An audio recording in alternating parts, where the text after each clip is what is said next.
Guys, welcome back to the Social Standard Podcast. My guest today is Devin Reed. He is the head of content and thought leadership at Clari, and he's also the former head of content at Gong, the infamous unicorn in the tech world. So, Devin, I am so excited to have you here today. What's up, and welcome to the podcast. I'm stoked to be here. What's up is it's Halloween. At least the time of recording is the morning of Halloween, and I'm excited. I got two kiddos. We're going to do some trick-or-treating later. Yes. It's end of quarter today. The energy is high. So there's a lot going on, and I get to hang out with you. So I'm stoked to be here. Likewise. Couldn't have said it better myself. So today we're going to talk a little bit about B2B influencers and their role in a successful content marketing strategy. So you are the master of content and all things content marketing. So I think let's dive into that. Let's dive in. I mean, let's start where let's paint the picture of content marketing and what that means, like a successful strategy as in your view there. And then let's open it up a little bit to influencer marketing after that. So I know that at Gong, you started as an AE and then you moved to the head of content within 12 months, which is phenomenal. What was your real aha moment at Gong when you were doing content? What was that moment where you said, oh gosh, this is exactly how we need to be doing it. This is exactly what we need to be doing. I'll try not to go too far down memory lane, and I'll give you the fast version. But before I was at Gong, I was at Eventbrite, and I was a sales rep there. So I was a sales rep for 6 years before I moved into marketing. And so while I was there, I got introduced to Gong via their content. Sitting at my desk one day, my director comes up, "Hey, I found this article. Why don't you read it and then share it with our team in our team meeting?" I'm like, "Okay, cool, whatever." And so I clicked the blog. I'm reading it. And it was data-backed sales insights. And it was Gong's blog about the talk-to-listen ratio, the ideal talk-to-listen ratio for sales reps backed by data to close more deals. I'd never seen data used in that way. And the tone and the pace of the blog was extremely engaging. And so I'm like, this is actually very, very good. I remember thinking to myself, I was like, if I ever wrote this kind of stuff, this is how I'd want to do it. Small world, those blind recruiter calls where they're like, we have this cool opportunity, but we're not going to tell you the company name unless you get on a phone call. I never say yes to those, but I was ready to leave Eventbrite. And so I was like, sure, I'll take it. I'm on the call. She's talking about this company. They're like Series A. They're doing sales call recordings and they're doing cool stuff with data. And I stop her. I'm like, is this Gong by chance that you're talking about? And she's like, yeah, it is. I said, the stars are aligning today. I'm going to say yes to this one and let's go through the interview process. So the reason I started there, Jess, was that was the first aha moment of there's something different happening here and I'm very interested in it. So then I joined Gong. I was employee 12 in the States, I think 40-ish overall in 2017. I'm on the sales team for a couple of years.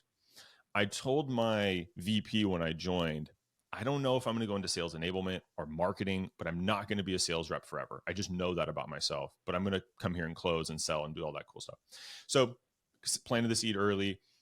As I was selling, I was hanging out with Chris Orlob, who was writing those data-backed blogs. And, I was kind of, writing blogs here and there and just started being a little bit more active. And then about 2 years in, I just recognized that Chris was becoming famous. He had 30,000 LinkedIn followers, and I think Gong had 10 or 5 or something like that. And he would go into rooms with salespeople, happy hours or events, and people would flocking to him and be like, "We love your content. It's so impactful." And I was like, what the hell is happening? This is a guy who works, this guy's just a 9-to-5 guy, right? And I noticed that shift of I don't mean it to be famous, but infamous, and to have a brand and to have this huge impact, all because of the way he was creating and distributing content. And that's not to take anything away from Chris. He's masterful. And this is 2000, but I saw something different 2017, 2018? 2018, I would say 2019 was when it really started to tip for him and the blog was taking over. And when I say taking over, it was becoming massively popular. And so I was like, maybe this is how I can get into marketing. And so at this time I had started the Reader. I'm just trying to get some marketing experience because I'm a sales guy. You look at my LinkedIn profile, it's sales rep over these years, no one's answering my calls to come join them as a marketer. So I started, I went to Udi, the CMO, and I said, hey, got to remember, this is years ago. Podcasting was not what it is now.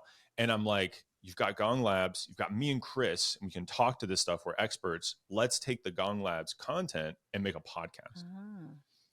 And Udi was like, nah, I don't like that idea. Little did I know until years later, Udi never listened to podcasts. I was just pitching I just should have known my audience better. He didn't listen to podcasts. But instead, what he did, he said, look, if you want to close, like if you can still handle your job and you want to do a live video show, LinkedIn just pinged me and LinkedIn Live had just come out. Like we were the first 10 companies to use LinkedIn Live. And so I said, hey, if this is my opportunity, I'm going to give it a go. And so me and Chris produced, I think, 16 episodes of live television where we would, have conversations and break down these data points and talk through it. And it started getting really popular. And so Chris got tired after like 3 months. He's like, I don't want to do this anymore. You do it. But I used that jump off point to Udi when I came to him and said, hey, Chris is hiring for his first hire as a content marketer. I've been successful at Gong. I have a great reputation here. The show, you've seen that I can produce great content. And so it was kind of a no-brainer for Udi. Luckily, he was like, yeah, go get approval from your VP and we'll make this happen. The last bit of my story, I'm going as quickly as I can here, is right when I got the job, Chris decided he wants to go back into sales. So instead of working for him, I just became the one-man band, and I was then in charge of content. And then over the next couple of years, I obviously scaled the team, scaled the content strategy, and kind of built it to what it was when I left about a year ago. Wow, how interesting! So that's a pretty non-traditional way into content marketing. Yeah. But I think that's interesting. I wonder if that's what's given you sort of the edge over other people who are following kind of that traditional footprint of the way that B2B content marketing should be done, right? Because especially if you look at now, I mean, look at how much B2B is drawing from B2C in terms of entertainment and education and marrying those two and just trying to be funny and leaning into things. I wonder if that gave you a bit of a head start in that world. I think so. There's kind of two things. One is I was not classically trained in any way. I just knew what I liked and what I thought was corny. When I'm consuming B2B content, I'm like, we all agree this sucks, right? We're just not saying it. And so because I didn't have the traditional playbook built into my head, I just built what I thought was the right thing to do. And I don't mean this to sound arrogant. To me, it was the obvious thing to do. I'm like, we need people to like us. And the framework I use now is to know us, to know, like, and trust us. And it didn't mean playbook, like running a certain webinar playbook or a podcast playbook. It was, what's our point of view? How do we make it entertaining and educational or edutaining, and get as many people to follow us and again, kind of know what we're about. Once we kind of win their hearts, so to speak, then we can start the opportunity to educate them on the product. And that was what will drive more of that, true pipeline, if you will. But yeah, the whole thing was very brand focused without knowing any of these content brand or, I don't know, product led content. I wasn't doing any of that stuff. I was like, I don't know, let's just entertain and educate people and have fun doing it. And it came through. And how long did it take you? I was my audience. Well, right, exactly. And I think that's probably part of that's the majority of the battle is being the audience. But how long did it take you when you started? So Udi gives you the opportunity. Awesome. How long does it take you before you feel like you really start hitting pay dirt? I would say probably a good 6 months before I felt confident. Because you got to remember, I had tried at Eventbrite to get into marketing. I'd applied a bunch of places. I was starting to feel like maybe I'm not going to be able to make this transition. And for 6 months, I had imposter syndrome where I'm just waiting for Udi or somebody to be like, hey, we're really grateful for your effort, but we're going to put you back in sales. Really, I was waiting for that to happen. I don't talk, but I worked my ass off. I worked so much. I was working at night. So I was just committed to the craft and passionate. It wasn't a place of fear. It was a place of, I finally got my chance and Gong is doing well. Don't F it up. Come on, man, do everything you can. So for that 6 months, I was just I don't know, probably eventually they're going to ask me to go get my quota again. And I just remember this learning curve, and Udi was great coaching me. I hated submitting my email copy to him because he ripped it up, but I learned so much. I truly think I'm a confident, competent marketer from just kind of getting, roughed up on the editing quite a bit.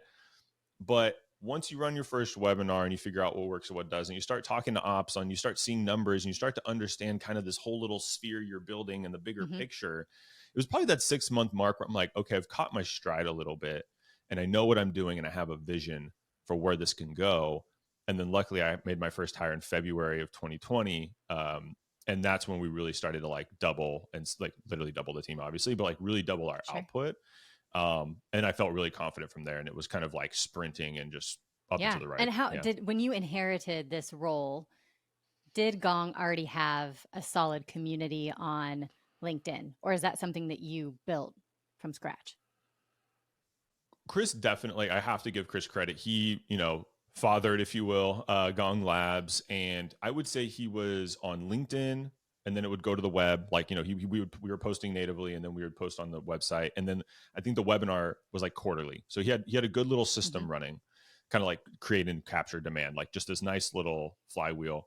We had 12,000 LinkedIn followers when I joined the team, and there were 180,000 when I left 3 years later. So you more than 10x'd it. So yeah, so we it was very successful, but like I'd like to give Chris credit. Like he definitely laid a solid foundation, but we took that and really just blew it up in a good way. And when did that sort of flywheel start happening for you? I would say probably like the year of 2020. It was no one loves the year 2020. It was, the pandemic, and there's toilet paper shortages and all this weird stuff. Like, but here's the truth. We saw, it's actually funny. It's funny and not funny. It's finally been long enough I can look back at it, Jess. I remember it was February 2020, so a month before the pandemic. And it was my first time it was like our marketing kickoff, right? So it was 12 of us. It was a small team. I remember where Udi was. I remember everyone was sitting. I'm in the front of this like offsite room. And I opened my presentation with, unless the world goes to shit, this is what we're going to do this year. Oh, no. And forgive, I hope I get one curse word. The world 100% went to shit. And 30 days later, my plan was out the door. Like, imagine that. Like, I just got over imposter syndrome. I remember of like the confidence. I'm like, my plan's good. They're listening to me. Like this is good. 30 days later, gone. It sucked at the time, but here's what happened that very, very few people recognized, which was the world, and let's just say the B2B and the tech world that I was selling to, we all got on common ground for a few months, which was no one knew what was going on. Everyone's working from their house and budgets are frozen. Like everyone just was like, we don't know what's happening. Let's not spend anything. And I think a lot of people, companies reacted in different ways. We recognized this and went, look, we know our audience deeply. We know that their pipeline is stuck. We know that they're uncertain, but we know that they're still going to need a way through this. Let's not jam software on them when they're not buying right now. Let's pump out as much highly relevant content, or what I call actionable, insightful, and relevant content. And 2020 was the best year we ever had from a content standpoint, because we created some of our most high performing content, had thousands and thousands of downloads. The list build was crazy. And what happened was, once you remember, like, I think it was kind of like November, maybe like going into 2021, things loosened up. We kind of got into the new normal phase, remember that? The new normal phase started getting used. And when people were ready to start buying software again, we had all the mind share. We had just earned a year of credibility and trust and, helpful content. And so I think that was kind of the tipping year. And then everything from that was like, we launched a podcast. We had an audience to go download it. We launched an in-person event. We had people to go there. So it was this really weird, wonky time. I don't think I'd want again, but we definitely capitalized. Yeah. And I think what's so smart about that is you basically used that as an opportunity to build a community, right? And that is, if you look at how the creator economy works, for which I know you are very familiar with, that's what you do, right? You build a community, you build an audience and a fandom, and then you start to print money on that, right? But it is community first, where I think so many marketers get that backwards, and they just want people to buy, without really sort of putting in the legwork on understanding, growing, and building your community. So I think that's interesting. And 100%. As you're doing this, obviously hindsight is 2020, but as you're doing this, was that part of the plan to really focus in on community, or did it just sort of happen naturally? It's funny because I don't use the word community, and I prepped listener. I prepped Jess before this. I split hairs, but I agree. I just have to do things my way. I think community and audience are two different things. And I think a community is more of like, you have to have it's like definitive, but it's like there's a place for them to go meet, whether it's a Slack channel, Discord, whatever. I'm not going to split hairs because I know what you mean. But for me, it was always audience. So for the first year, maybe 18 months, it was build an audience. That was like, Udi was like, build your audience, build Gong's audience. That's what we're here to do. Obviously, it's part of the brand. And we were like, the first month that I was on the marketing team, there was this bi-weekly meeting I had with Gabby Hughes, who's now over at Stage 2 Capital. If Gabby's listening, hi, Gabby. We had a meeting that said road to 100,000. And it was 100,000 followers. That's what we were shooting to do. From 12 to 100,000, it felt like, my eyes got wide too. It was like, I don't know, we're ever really going to get there, but let's go for it. And so that was like our North Star, because we knew exactly like you said, Jess, if people know, like, and trust us and follow us, eventually they will come inbound, and eventually they're going to want to buy from us and only us. And so we were able to, from execs, get that opportunity to really build that out. And so to me, it was, I wanted to, their mission on our strategy deck was build the most produce the most engaging sales content on the effing planet. If you just do that every single day for our audience, you build the audience, everything, you build a community, whatever you want to call it. And then when you promote your product or, give an offer for your product or other pieces of marketing, they sprint towards it. And I think that makes sense, right? They're willing to sort of tolerate any sort of promotional style content that eventually you have to use when you build an audience, right? I mean, you look at like Wendy's, look at Duolingo, look at Chipotle. They've all done the same thing, and they lean into that sort of entertaining, like what my audience wants style content. And then when they have a product launch or something, people are interested in hearing about it, because they're like, you get it. Like you're serving 9 pieces out of 10 are awesome pieces of content. So we'll take a promo, no problem. Yeah, absolutely. That's so interesting. I mean, and how has that changed at Clari, right? Because obviously you're getting your round 2 on this at Clari. Yeah. You have no pandemic, which I think we could all be grateful for. But like, how does that plan look different at Clari than it did at Gong? Great question. So at Gong, it was probably more of a bottoms up approach to the buying committee hierarchy. Okay. So of course we were shooting for, VPs of sales were purchasing the product, but there's one CRO, a couple VPs of sales at big companies. There's dozens to thousands of sales reps and managers and the mid-level, directors level, right, folks? So at Gong, it was like the style. It wasn't just what we were talking about. This is actually important. I don't talk about this that much. I think too much in marketing, we think about persona specific. Yeah. I was thinking problem specific, which was, if you want to close more deals, the whole thing was data-backed sales tips to close more deals. That rattles off my tongue because I've said it 10,000 times. So if you're interested in closing more deals, which is everyone I just listed, and you like the data-backed and then the style that we developed, we're going to draw people that are reps all the way to VPs and CROs, despite the size of the company and vertical. And we even got a lot of operations and marketing and BDRs, right? Like all these people and personas came to the problem we were solving. And I learned that not a lot of people talk about that. And so when I go now to Clari already has the C-suite. Like the C-suite loves Clari. VPs love Clari. They love the product. Over the last year, we've acquired 2 different companies that start to Copilot, which is the conversation intelligence offering, and Groove, which is sales engagement platform. Both of those tools are primarily used by that below the line group.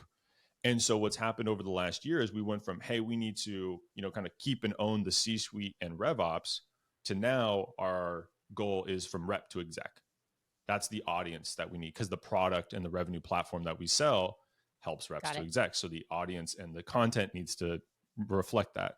So it's been fun, and because it's like, cool, we didn't really crack the code at Gong on that C-suite level. Maybe they have since I've left. I haven't seen it, but I haven't been there either. And so I get, cool, I got to get the inverse the game for me, think it more at the exec level, but then also use those tools and skills and experience for that kind of below the line as we've expanded recently. So it's been, I kind of joke, Gong and Clari, like the exact same, but mirrored image. Yeah, 100%. And it's interesting to already have the C-suite, because I think the C-suite is probably the hardest to really get on board. Sure. So, congratulations to Clari for figuring that one out. What I notice when you talk about these things, though, is you're building these brands the same way that influencers build their audiences. And I think that must also come from the fact that you're an influencer. I mean, you have over 70,000 followers on LinkedIn yourself, right? And you have a whole side hustle business with the reader. So that to me is so interesting. It's like you are creating influencers. It just doesn't matter if it's you or the brands that you work for. So that sort of pulls me into the direction of like, when you think about your content marketing strategy, how do you think about influencers as part of a successful program? So this is the part I prepped you for, Jess. I was like, I just want you to know it's not a hot take. I don't do the like, here's my hot take. Because it's not a hot take. It's just the truth. I'm cracking up, Jess. Yeah, I hate the hot take on LinkedIn. Hot take. Pay your BDRs more. It's like, okay, we all know that's a truth. That's hardly warm, let alone hot. But my thought was and I love that we're having this conversation because I've never had a line item for influencer marketing in my budget. Sure. But I've been doing influencer marketing for 5 years. And the reason why was I've never viewed influencer marketing the way it's done in B2C as very applicable to what I'm doing in B2B. Influencer marketing in B2C is usually more transactional because the widget is like $20, $100. Like if I see if I follow Jess and I think she's really cool and I like her, and now she's got new headphones, it's a small jump to buy 50, 100, maybe, headphones a little more expensive, but you get the idea. It's boom, impulse buy, done. Yep. And oftentimes those influencers are kind of a one and done or a very short-term type of engagement, right? So to me, that didn't really make sense, but I knew there was the true influential impact that person could have.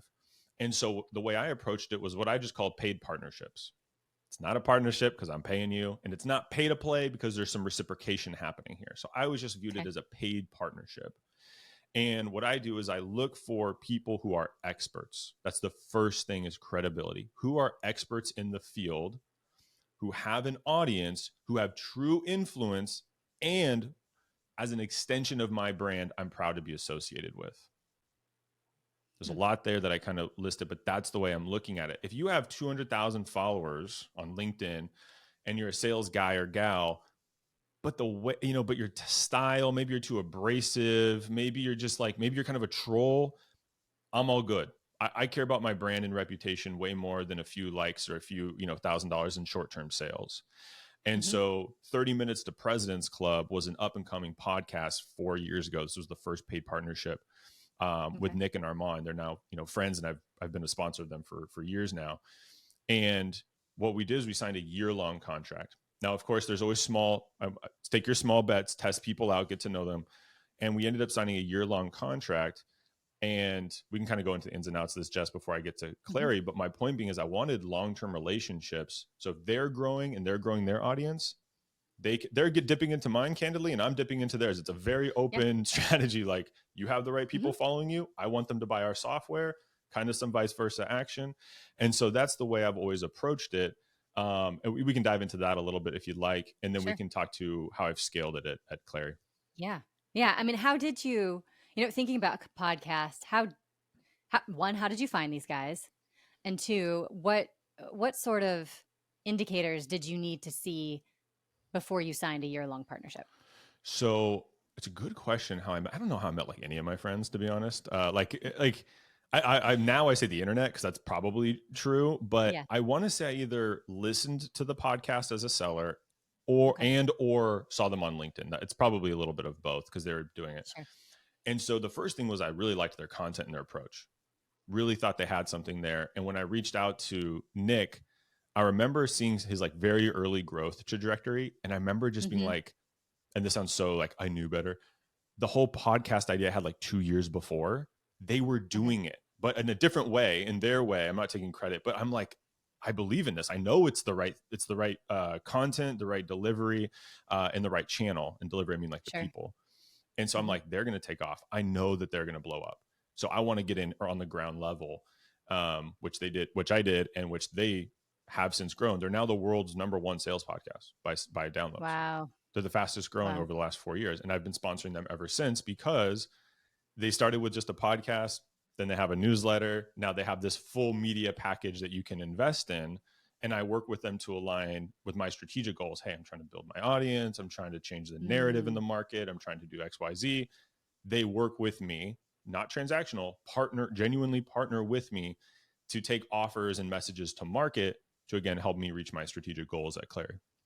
Yeah. So it's basically a custom content program is what Like you've developed with semi-custom. these Yeah. guys. Because I'm difficult Right? to work with and I need to change everything. And I say, I like this proposal and we're going to change it 45% to make it different. But yeah, but for the most part, it is custom. Yeah. And so you're doing predominantly with them, are you doing host reads? Host reads, forgive me, what is host reads?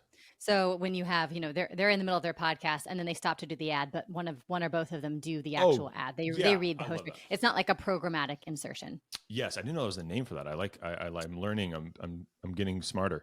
Glad to help. Yes, I like that. So yeah, so we write them with them. We write the ads, and they do it in a very organic way, which you just described perfectly. Sure. So it's podcast ads. We're on their website. It's sponsoring events where sometimes we're on the event, sometimes we're not. So it's like lead list sharing, and we can kind of go into some more details there. But it's really the way I view it is, are you going to help me distribute content and messaging? That's the way I look at it, is they have an audience. I need to partner with them to make it as cohesive as possible.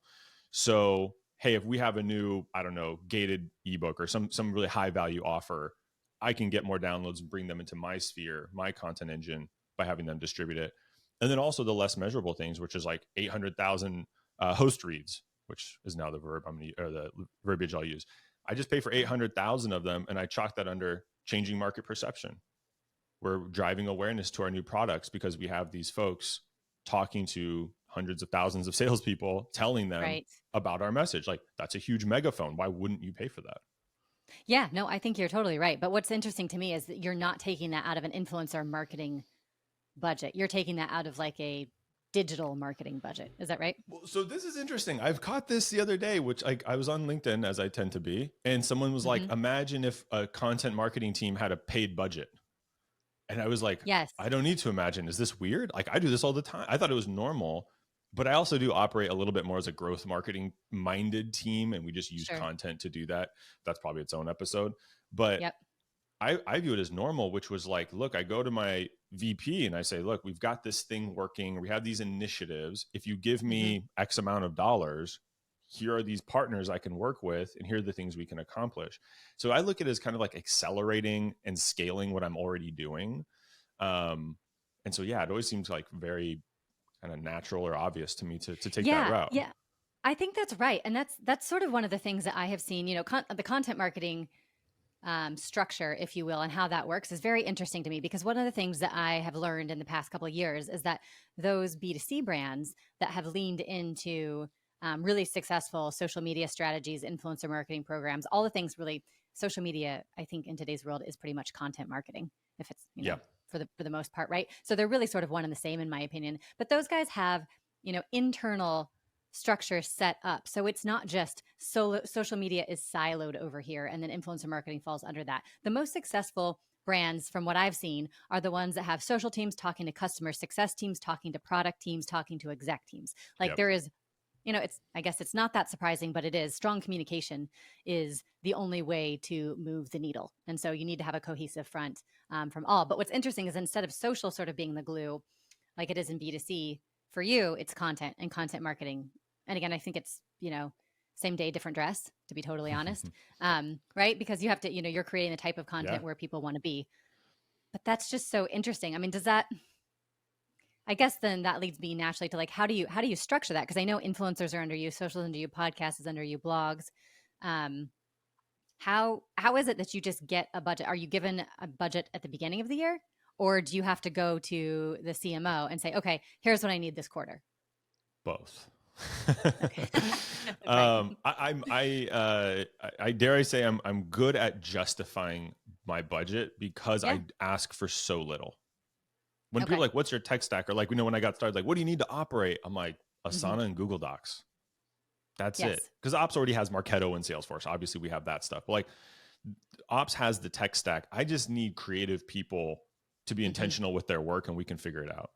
So when I come for a purchase, it's kind of like, oh, that guy doesn't ask for a lot. Like, let's hear him out because, he doesn't ask for a lot. Like, let's hear. And I come very justified with what we're going to do. So I align it to the strategic initiatives, which you have at the beginning of the year.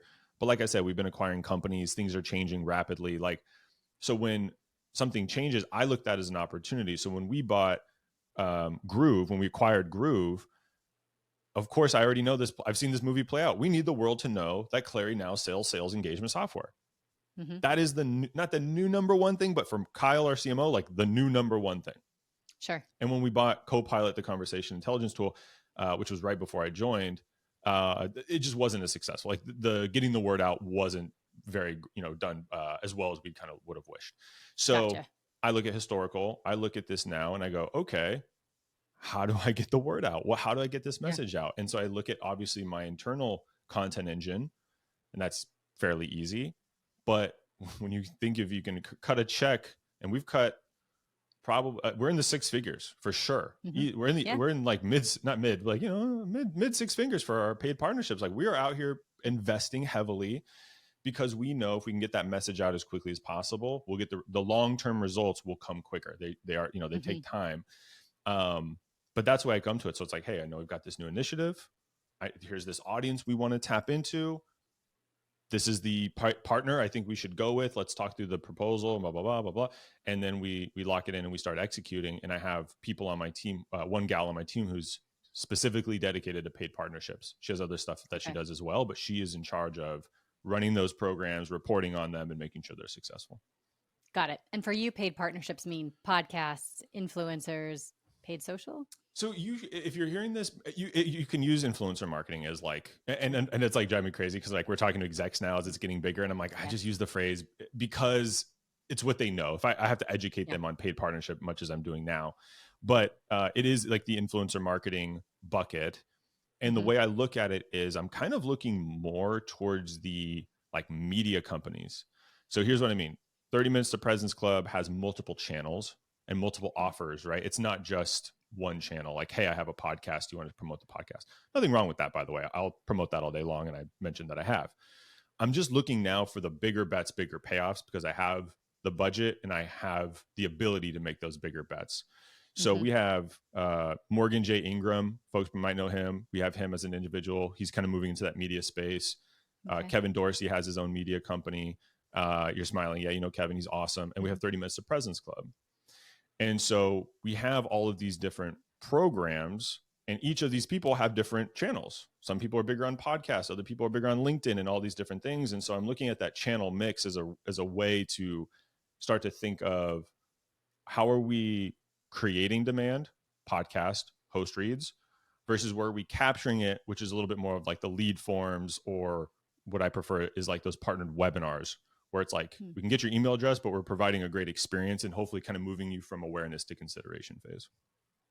Got it. Okay. And that makes sense. So when you're doing these podcast partnerships, just to go back to that as an example, does President's Club have a call to action? How are you guys capturing? Like once you generate that demand, how are you capturing it? So we start with message and offer. So are there specific offers that you want? Now there could just be, which we started with was, hey, Groove has been acquired by Clari. They have sales engagement. If you want, you can, go check it out. And there's obviously better messaging than me riffing right now. The others would be, hey, we created a CFO selling toolkit with Clari. Here's what it does. You can get the link in the notes or on our website or whatever. So we're both, it's both those things, is like the message and the offer. And we just kind of switch it up, and we, every quarter kind of revisit, refreshing that stuff. Okay. Yeah. That's super interesting. And I mean, I love that you guys are giving an offer. I would be curious to know how well that converts, or if you're tracking the long tail, because as you mentioned before, like influencer marketing in the B2C space is very transactional, whereas in B2B, you have to gain a lot of trust before you get the conversion. So how do you look at success on the podcast when it feels transactional in that moment, even though you've built a bunch of brand equity prior to it? I view it as mind share first, Jess, on the podcast. Okay. Just need to get that message in your head, somewhere deep seated in your subconscious when you're, it'll come up later, hopefully. The other way to think too is there's a lot of players in the sales engagement space, and people are not always happy with that provider. And maybe it's renewal season, and you hear on your favorite podcast that Nick and Armand like Clari, and they use it. We give them the product, by the way. I should have mentioned this. We give our influencers the product to use. And so if people like and respect are using this software and you're not super pumped on yours, it feels transactional in that moment, but that might be what it takes for them to go hit the home website and go get a demo. There's a small group of that. I'm very clear with you listeners and my execs, very small group are going to do that. But it might be in 6 months when they're in a room and they go, we're just tired of this tool. Like, anyone have any other preferences, right? In those closed door rooms that happen all the time. Yeah.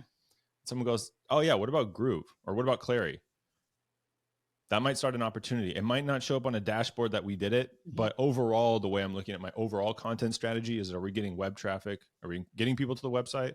And are we getting people, this is a generalization, and are we getting people to hit the demo button? They want to come talk to us, right? There's obviously MQLs and all this other stuff we can talk through later, but at the highest level, if your content strategy isn't driving web traffic and inbound, I don't think it's working, candidly.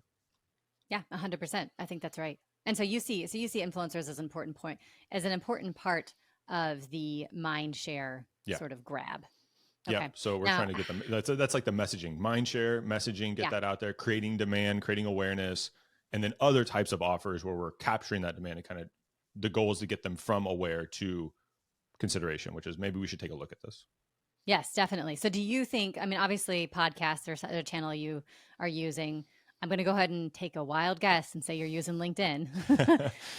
Yes. Are there any other channels that you are liking at the moment? Or are those your two main ones? I'm big on newsletters. It's no shock. Like, luckily I do exactly what I say. So it's like, I have a newsletter. And the reason why is LinkedIn's fantastic. Social media is obviously great because the reach, but it is kind of like shared time. And this is like this weird analogy I like to use, which is kind of like, Jess, if you're on LinkedIn, it's kind of like you're at the mall. I know it's probably an outdated, we don't really go to malls anymore, but like, and you might see me at the mall. We might strike up a conversation.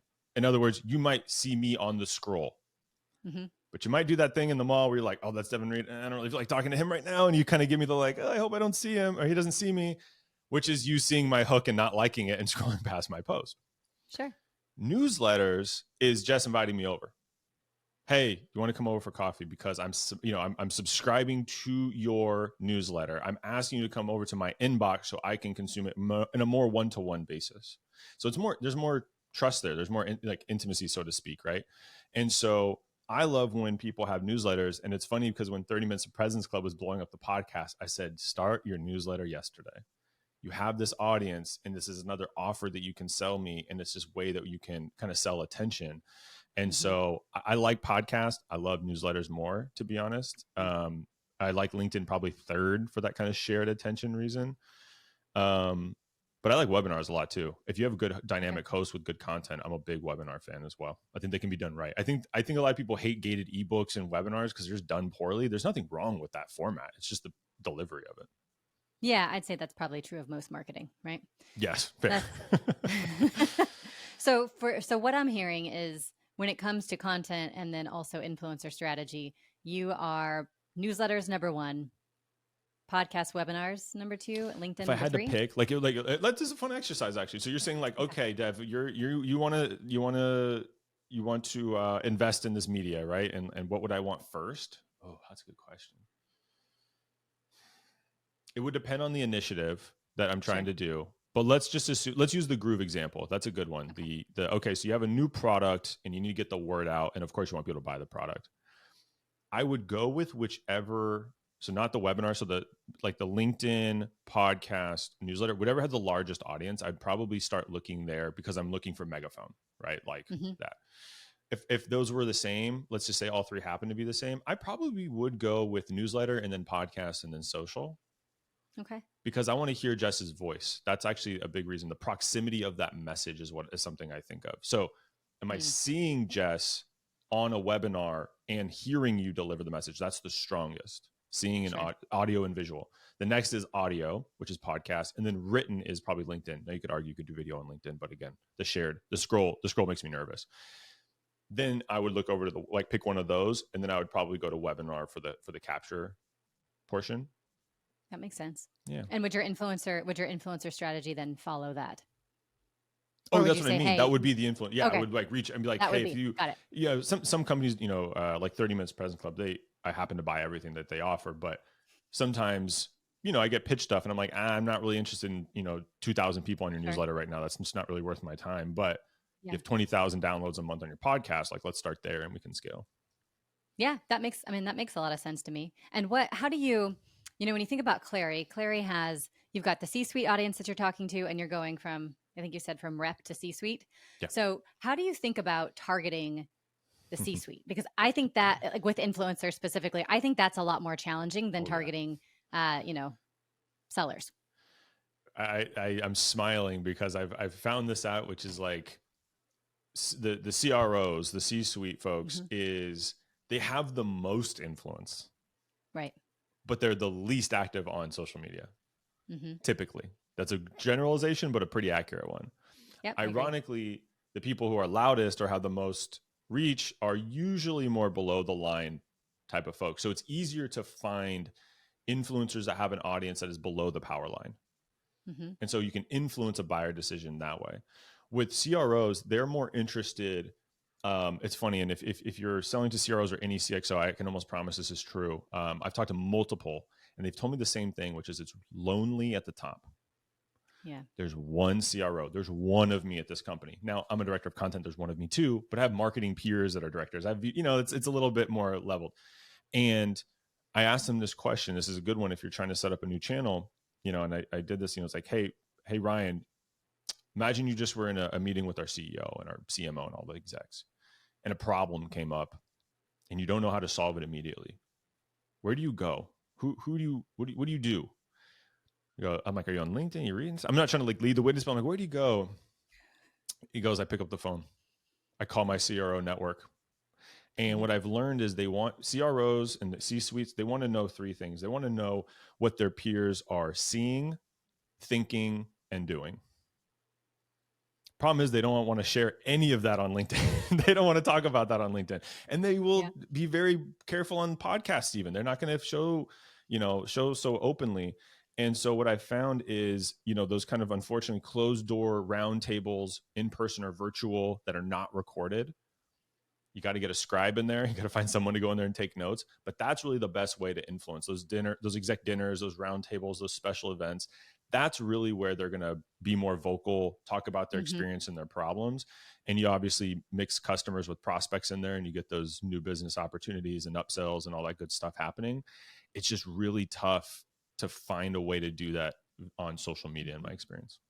Yeah. So I 100% agree with you. And I'm a big believer that you don't, that's just, it's a hard audience. That's why I believe in podcasts so much, because I do think that those guys, to your point, they are listening, right? They have to be well-informed. And those are a lot of peer-to-peer sort of voices that they can listen to. But I agree. It's a lot of closed door. It's a lot of closed door conversations. The other thing to consider though is that's influencer externally.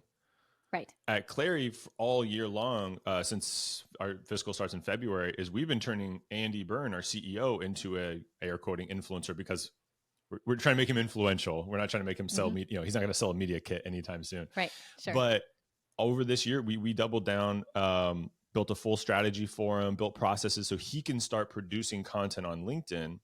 Okay. Because what we found is a lot of people in the, call it VP and above, they've openly told us, and just in passing, in my, I see your content, but I don't engage. Yes. So they won't click like, but they will follow you and they will watch. And so you can still get that mind share. But here's the thing, because you can't track, because they're not even clicking like, you can't track any of this. You're kind of like, it's such a good leap of faith marketing, as I call it. Well, you can look at impressions, at least on LinkedIn, right? Oh, for sure. Me, yes. And I'll get to impressions in a second. But if you're presenting this plan, hey, I want to turn our CEO, who's probably reluctant to be that open and invest in it, and then tell them we're not going to be able to track much to pipeline, it's just a hard sell. Yeah, fair. I got lucky. Obviously, I wouldn't have joined Clari if they didn't believe in some, these things that I believe in. But with Andy, as of last month, he had 4.5 million impressions on LinkedIn. Wow, good for him. 4.5 million impressions. And we get a lot of DMs and messages saying, hey, Andy, been following you for X long, been listening to the podcast. Yeah. And a lot of times we're like, we don't even see them in any attribution. We don't see this person at all. The dark social continues. Yeah.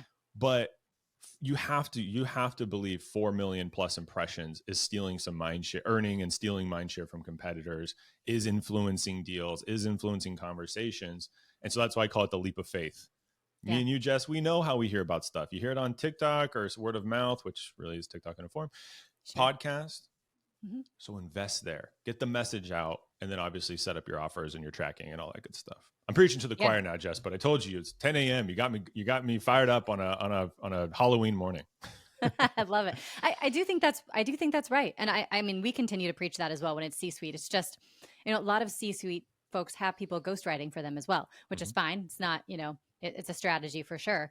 But it does make it harder for them to be influencers, quote unquote, as if they give a rat's booty about like being an influencer anyway, right? They're making big time packages. They're here to like change and disrupt the world. They're not here to be a megaphone on LinkedIn. So I think that's absolutely correct. Now, as you go down though, I think the chain a little bit, once I believe at least once you get to sort of the VP and below area, that middle management, I think is ripe for huge B2B influencing. They just, because they're trying to make a name for themselves, right? That's in their mind how they get the path to the C-suite. Exactly. And Kevin Dorsey's the one, by the way, like as we map this out, if folks are curious, we map out the influencers. Now you got me saying it, James, our partners, by above the line and below the line. So audience, department, we sell to a lot of folks. So it's a little challenging. I know if you're like Notion, you sell to a lot of people too. So there's like sales, rev ops. Those are kind of the main ones. And then salespeople. So leadership, rev ops, salespeople. And then we align by product. So, hey, if this below the line sales audience were to use Clari, what's the most likely product they would start with? Groove. Great. Right. So that's how we map it out to make sure, one, that we're spread as evenly as we can. And two, that we're not over indexing on this like one third of the audience that we could be growing into. So in case that framework's helpful, that's how we look at it. And Kevin Dorsey's a bit of a unicorn. He's the only one I've found that's like above the line, legitimately credible, has a good media package to sell, and delivers on it. It's a small find, but when you find them, again, that's why I lock them up for 6 to 12 month engagements. Which is smart. A big investment. It is. Well, it's a big investment, but also you have to realize that your competitors are looking at the same set of influencers. And so if someone works, you need to lock them up quickly, lest you lose them. That should have led with that earlier, Jess. That's what started the long term was an exclusivity clauses. I was paying premiums to ensure they weren't working with anyone else in our little technical category. And then also I'm like, I want 3 named people that you just can't work with them because I just want to box them out. And so if you have a little money to spend, find the most impactful ones. There's good strategies. Like I'm an influencer for Zapier. They have they have a lot of influencers, but their product makes more sense. You can go sign up for Zapier right now and like for free, and then have like a relatively inexpensive trial. So again, depends on your product. I sell a high ticket enterprise sales solution. So it's going to take long-term trust to get someone to want to come inbound. Sure. Yeah. Okay. So above the line, we get it. It's probably newsletters, it's podcasts, it's a lot of closed door conversations. Below the line, you think a little bit more about, that's when social media comes in. So that's when your LinkedIn strategy comes in. You can still do podcasts and newsletters, but does it change a little bit below the line? In terms of how I make the decision, I think the framework and kind of fun exercise we did earlier is the same. I just think it's easier to find people with below the line audiences that are big on social. That's kind of like, if you think about the arc of maturity on LinkedIn, that's where it's maturing fastest and where it's almost becoming saturated. Not yet. We probably got a year or 2 left, but it's becoming. And that's why I love what you said, that director VP level, that's the voice that is missing right now. And even the C-suite as well, which is why Andy's is doing so well, amongst other reasons. But I think it's just easier. And that's like the young, there's a bunch of stuff. It's the younger generation. It's the more progressive marketers or progressive creators. It's kind of like crossing the chasm. If you're familiar with that framework, like you saw, if you're like your early majority is kind of catching on, and that's the below the line, because there's, again, so many more employees that are below the line than there are above. Yeah. Oh, 100%. I think that makes sense. Okay. Well, I do want to talk just quickly about you your experience as a B2B influencer as well, because as I alluded to before, you have over 70,000 followers on LinkedIn. You've started The Reader, which is a newsletter. And the way that I understand, I actually subscribe to it. So just a little quick ping for yourself. But you're sharing a lot of tips on like how to do LinkedIn, how to hack all these growth strategies for high growth startups or even solo creators. You're sharing a lot of really good nuggets, which I think, you drink your own Kool-Aid. Everything you've talked about on this podcast, you're doing. Yep. Right. And then you've also come out with, you have an ebook out as well, right? Yeah. So you're doing a lot of stuff in this space. So talk to me a little bit about what it means to be a B2B influencer and what you're seeing in that space. Yeah, it's very fun for me to be on both sides of the table on different parts of the day. And it's funny because these influencers that or partners, whatever, like, and even ones I don't end up signing an engagement with, I'm coaching them and like helping them because I'm like, here's where you're at, and I think you have more opportunity, and here's where I'm seeing things go, and so I think they enjoy that.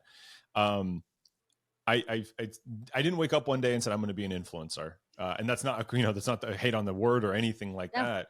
It was like, again, it was remember that 6 months I was telling you I was in marketing for 6 months. I remember around month 8, 9, I started getting real marketers DMing me. And I say real marketers with my, air quotes, because I remember like a director of demand gen was like, "Hey, Devin, like, love your work, love what you've been doing. Can I get some time just to pick your brain?" I'm like, "You want to talk to me about marketing? Like, I'm a fraud still. Like, don't you know this?" And, so I'm like, cool. And I clicked her profile and she's like 12 years in the game. And I'm like, I've been doing this for not even 12 months. Like, this is weird. So I'm like, all right. So I get on the call and I'm just doing what I'm doing with you, Jess, kind of shooting the breeze, just sharing my philosophy and having a good time. And so after like the third, fourth, fifth time that happened, I'm like, this is pretty cool. Like, I'm not a fraud. Cool. Okay. I'm validated. And so then I started realizing, I had my first kid, and work takes a lot of time, and so these are, and I'm not trying to be like, oh, I'm so popular, I'm getting them all the time, but I was getting enough where I'm like, I really can't justify it for free, but if I'm like, here's a big shot, if you want to pay me whatever, a couple $100 an hour, people had no problem. And so I was like, cool, and now I've got this little side consulting, not even a lot, like from here. Anyway, I bring that up because I think that's what started the more like media things you can buy from me. So I'm like, okay, I have this audience on LinkedIn. It's growing. After about a year or so in the marketing role, I launched the Reader newsletter, which now has, almost 10,000 subscribers. And a reader just replied and was like, "Hey, do you do sponsorships?" "I do now." Yeah, yeah, you're interested? Like, here, I have no idea how to price this stuff. So I'm just throwing them. And I'm just throwing numbers out, and I just every time someone asks, I increase it a little bit until I get a couple no's, and I go, okay, there's my price point right there. Audience grows a little bit more, increase the price, right? And so what I did was, went from consulting to the newsletter to a paid video course on LinkedIn. How obvious? How to use LinkedIn. And then now I sell sponsored LinkedIn posts. So if someone wants to pay me to talk about their messaging, much as I've talked about today, and then I've now offered the ebook titled "Content That Converts." And so over like every 6-ish months, Jess, as I'm just building my credibility and trust and helping people for free, oftentimes, I'm adding another way to monetize that expertise, always with the goal of helping the individual or the company grow, using my insights, using my audience. And so that's kind of happened. I didn't wake up one day, I'm like, I'm going to build this massive media company or anything. It kind of just started falling into place. And then obviously this year, as the financial side started to become more substantial, I've taken it a little bit more seriously, or a lot more seriously, and started to kind of put a plan together and start to scale it. Yeah, and I'm sure it must inform the way that you reach out to B2B influencers for Clari as well. What would you say, like, could you give our listeners like two things they should do absolutely every time they reach out to a B2B influencer, and 2 things they should not do? Oh, okay. I'm going to go gut. Okay. What should you do? If you're reaching, are we going to say like cold, or just like if you know cold. them and you're 100% cold? Ooh, 100% cold. No, I'm going to be honest. I'd be a fraud to tell you I've done that before. These are all like, I have the benefit of being known in the space and vice versa. So I'll be honest, like, these are all relationships that I have. But if I was going to go, so I would make it highly relevant and what's in it for them. So I would like, everyone likes to be complimented. So I would honestly, like, Jess, I've been following you for 2 weeks. I already love what I've seen. That's a great opening, because like, be honest, don't lie to me. And I know when people lie, by the way, when they're like, I've been following you for like years, and when you did this thing, and I'm like, that's a lie, because that thing happened 2 months ago, not 6 years ago or whatever. Anyway, so compliment them and get their attention in that way. And then the highly relevant is like, I see that you talk about influencer marketing to this group of people, and people love it. Whatever. Again, compliment. At Devin Reed Software Co., we sell an influencer tracking system. I'm obviously riffing, and I think it's a perfect fit that your audience could benefit from our tool and vice versa. Would you be interested in discussing a brand partnership? That's how I'd phrase it, right off the cuff. That's how I would probably do it. I think you get a gold star. You're passing the test so far.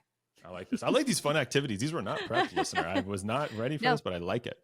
Okay, so that's one. But then how would you approach someone? Because I think a lot of what we've seen is people get a little precious about their social followings as a B2B influencer when they're kind of coming up. Yes. So how would you convince someone to do a partnership? It's probably the same thing, right? Value add, but.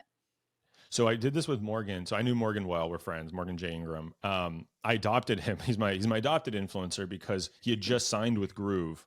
And then we acquired the company. And so I was like, hey, dude, all paths lead to Devin. You work with me now. How cool. And so, but I had no idea what, he's new in this venture. I don't know what they've discussed. And so we were at Dreamforce. We, sat down and I said, Morgan, what are you trying to accomplish? Don't worry about me and Clari. What are you trying to get when you say you're an influencer and you're doing these engagements with companies? What is your 2-3 year plan and what are you building towards? Because I want to give you, when I say work, I want to give you things that you're passionate about and align with where you're going. So when you go to write that post or show up to that webinar, you have genuine interest and you're eager to do this stuff versus it being transactional. I don't want that to happen because we are in the cross section of business and creative. And the business is the transactional, the money, the results. The creative is the passion in my voice, the showing up with energy that we were talking about, Jess. I'm like, I'm ready. Yes. I'm excited for this stuff. Totally. I'm not getting paid for this. I just like doing it. And so I want that from Morgan, right? And all my other partners / influencers. So that's the thing to start with is like, what's in it for them? And he loved it because he's like, no one's doing this. No one's sitting down and like doing discovery and really figuring out what it is that I care about. And so I think if you start there, it then also should be really quickly to kind of connect the dots between what they want to do and what you want to do, because you should already know what you want to accomplish. Yep. Yeah, exactly. And I think that's well said, because that's actually how a decade ago I started approaching B2C influencers, was talking about what's your goal, what's your plan, what type of brands do you want to work with? Like, who are you, who are you seeing in the space that's interesting? Like those conversations create bonds and it's the building blocks of a relationship, right? That's fruitful for everyone. And I think everyone talks about it, but I think the way that you kind of crystallize that is super smart. So what are 2 things you would say, absolutely, please don't do this? I would say the ones that I get that I ignore pretty quick are like very clearly, I think this is a symptom of, I've noticed it with really small companies where it's like very obviously a copy paste thing. And like the name is kind of the only thing. And it's not that you need to like stroke the ego as much as I kind of joked before, though that works. It's really more of like, hey, we have this product, we are doing this, and we want you to do it like this for us. A lot of me language, a lot of I language from the sender. And I go, nah, you're just going back to that thing I avoid, which is the transactional mindset. I don't want transactional. And you're entering this engagement with me. This interaction is very transactional. So that doesn't work for me. The other, I would say, where I'm much more kind with it is when people are like, this is our rate, like kind of take it or leave it. And I'm like, cool, I don't price that way. It's like, here's my pricing. If you want to play ball with me my way. Now, again, I have a little bit of credibility there. I have a little bit of that ability to say, I'm choosy. I'm very choosy, actually. And so I have that ability. I don't know that everyone does, but I don't just like, I don't have a take it or leave it. Like if someone offered me $200 and I charge $1,000, I go, no, thanks. Here's what I do. And I don't know if this is in your budget. Okay. I think that's fair. I mean, I think a lot of people, especially who are coming from B2C, probably are used to that. Like, hey, here's what we think you're worth conversation. Yeah. That's probably a good point, Jess. I know my worth and I charge for it. How about that? Yeah. I've got a little bit of ego with that. And I think too, I don't want to be a brand NASCAR. A NASCAR slide where it's like Devin represents 40 brands. No, I represent 2 or 3 and I go deep. Exactly. Yeah. And I think that's really the key in B2B is like if you really want to be a true brand ambassador, a true evangelist, a true partner, you can only go deep with so many folks, right? Yep. That's sort of the name of the game. Okay. I like it. Anything else brands should be aware of? I think just be selective. Be selective. Find, do the test. I always do a small test, have conversations. I don't make offers immediately. Like, let's have some, treat it like a long-term relationship. That's really what it comes down to. And that's why kind of closing the loop was nothing wrong with the phrase or the concept of influencer marketing, but it shouldn't be transactional if you don't sell a transactional product, which I don't. That's well said. Yes, 100%. I love it. Okay. Gosh, I feel like I could talk to you for like I'm enjoying hours and hours. Bring me back. Bring me back, Jess. Yes, we'll do a follow-up. I think we absolutely should. So I'm going to hit you with some rapid fire questions. I think we hit some of them, but I think it's going to be fun to hear, like, give me 5 words or less on each one of these. I'll do my best. Think you can do it? Okay. No, I don't think I can, but I'll do my best. Okay. All right, here we go. Okay. What's the top B2B platform right now? In B2B, it's Clari. I mean, social media platform. Oh, I'm like, it's obviously where I work. I would say Sprout Social. That's what I use. If you mean, that's social media influencer, I only use Creator IQ. I've only used that one. So that's me saying I've used it. I would say Clari is the best B2B platform. And I would say Sprout is what I use for social. Sprout's what you use for social. Love it. Yeah. Okay. What is the best B2B platform for social media right now? I got to go LinkedIn. And then I would say TikTok if you can pull off video. Okay. All right. That's a spicy take. What's the top social platform in B2B marketing that we should run from? Don't under any circumstances go to this platform. If you're in tech like I am, I don't think Instagram's helping you at all. I've dabbled a couple of times. I just don't see the play. People say like employer branding is good for, it's not worth the investment in my opinion. Yeah, I agree for tech platforms. I think that's totally right. All right. What's the next big thing in B2B marketing? What we were talking about. It's building internal and external influencer programs, however you call it, paid partnerships, influencers. Yes. That is what's coming for sure. 100%. Couldn't agree with you more. Okay. Last question. Podcasts for your company. So company-based podcasts, love them or leave them because they're a huge time sink. Love them. I love them. I built one at Gong. I built one the first thing when I got here at Clari. Don't tell anyone. This is the first time I'm saying it. I'm going to build one for the reader pretty quick here. So I'm all in on podcasts. Maybe that's our follow-up episode is I've got a whole strategy. Yeah. Big on podcasts. 100%. Okay. I love that. I wasn't totally expecting that answer to be honest, but still. Okay. So my last sort of question or topic here for you, we're talking about content that converts. So you've got a new ebook, Content That Converts, that's out. Yeah. You said to give our listeners a discount code, which I will let you share here and we'll absolutely link it in the notes. But when you think about content creation, what is your biggest tip on creating content that will convert?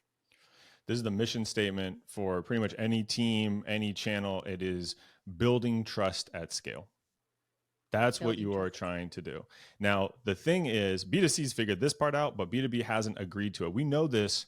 We are playing in the attention economy. Yes. But most people don't think about that when they're building their B2B marketing strategy.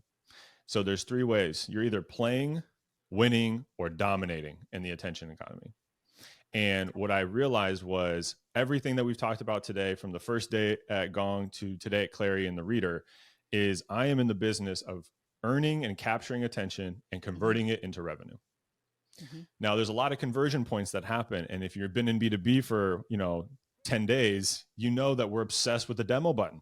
They're always trying to buy our software, take a demo, even if it's wildly premature.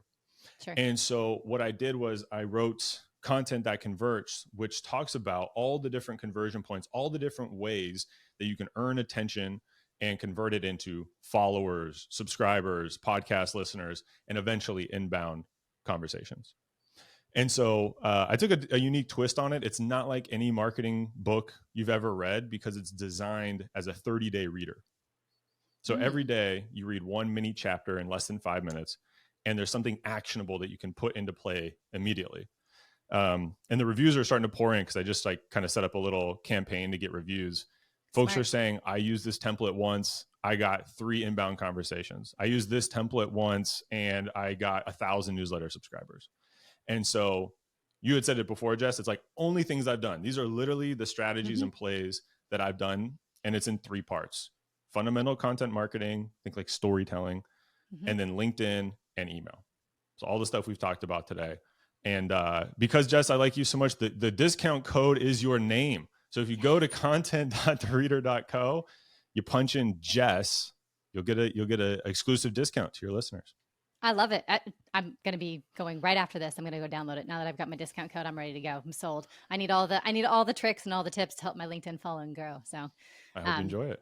I'm sure I will. Listen, Devin, this was an awesome episode. Thank you so much for coming on and sharing your perspective. And I'm in for a follow-up episode. Let's absolutely do it. All right. You have my number. Call me. We'll set it up. And thank you all for listening. I hope you found it enjoyable. And thanks, Jess, for having me. This is a great podcast. You delivered. This was fun. Thank you.